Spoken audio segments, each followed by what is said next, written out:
آپ نے اپنی اس سوچ کو چھوڑا, اس قائد کو چھوڑا جو پاکستان کے خلاف تھا, اپنے صوبے کے خلاف بات کرتا تھا, جلاؤ گھیراؤ کی سیاست کرتا تھا, بتہ خوری کی سیاست کرتا تھا, بوری بند لاشوں کی سیاست کرتا تھا, لوگوں کو زندہ جلوا دیا کرتا تھا.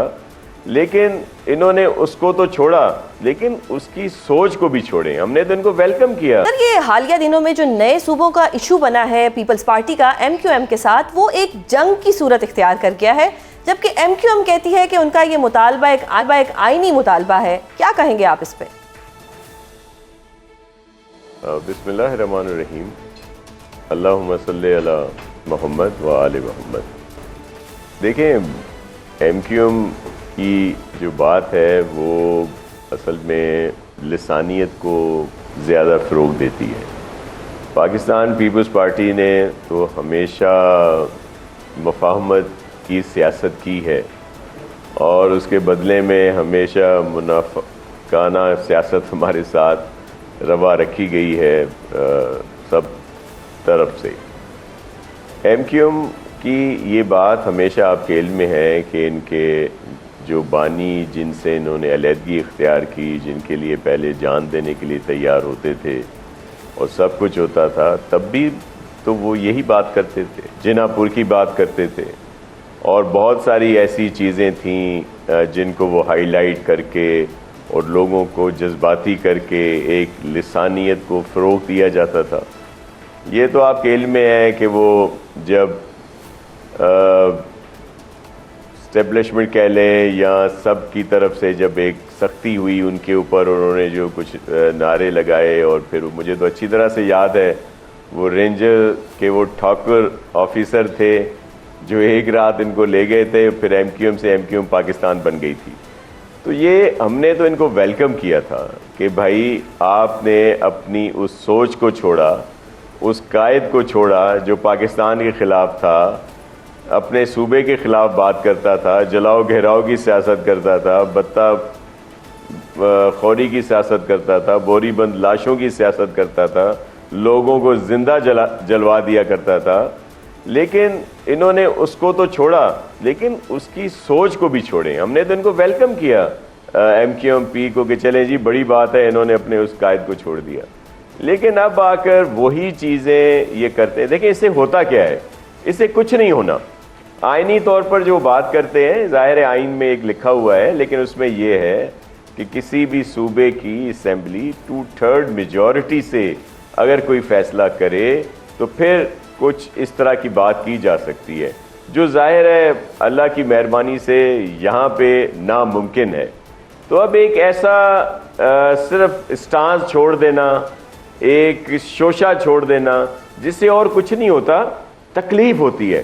یعنی کہ سندھ حکومت کے لیے کوئی تھریٹ دلوں نہیں میں ہے, ایک رنجش پیدا ہوتی ہے. جی یہ مطلب سندھ حکومت کے لیے کوئی تھریٹ نہیں ہے. کیا کہہ رہی ہیں آپ؟ یہ یعنی کہ یہ جو انہوں نے ایک مطالبہ کیا ہے, آئینی مطالبہ کہتے ہیں, یہ آپ لوگوں کے لیے کوئی تھریٹ نہیں ہے, حکومت کے لیے, سندھ حکومت کے لیے کوئی تھریٹ نہیں ہے یہ؟ جی ہم اس کو سیریس ہی نہیں لیتے.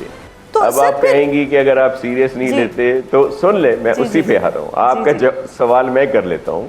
آپ کہیں گے پھر اسمبلی میں یہ قرارداد لانے کی کیا ضرورت پڑی؟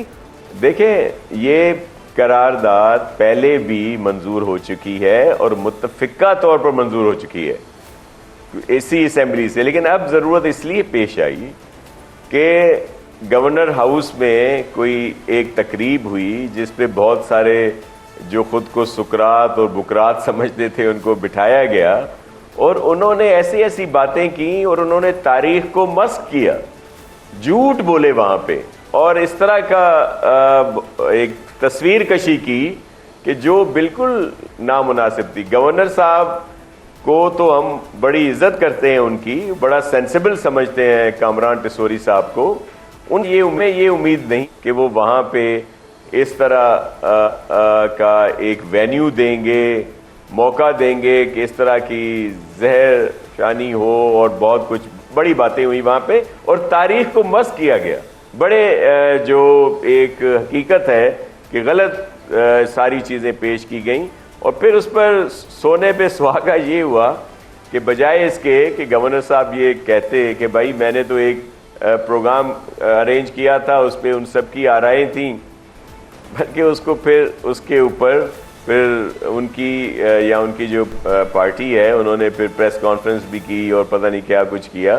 ہم نے تو صرف ایک قرارداد پیش کی جس میں یہ ساری چیزیں تاریخ پیش کی، کیونکہ اس میں تاریخ کو مسخ کیا گیا تھا، اور یہ سلسلہ ہے. باقی ہم ایم کیو ایم کے اس بات کو سیریس ہی نہیں لیتے. صحیح سر، آپ کو لگتا ہے کہ وفاق کی سپورٹ ہے ایم کیو ایم کو اور یہ اسی کانفیڈنس پہ اتنا سب کچھ کر رہے ہیں؟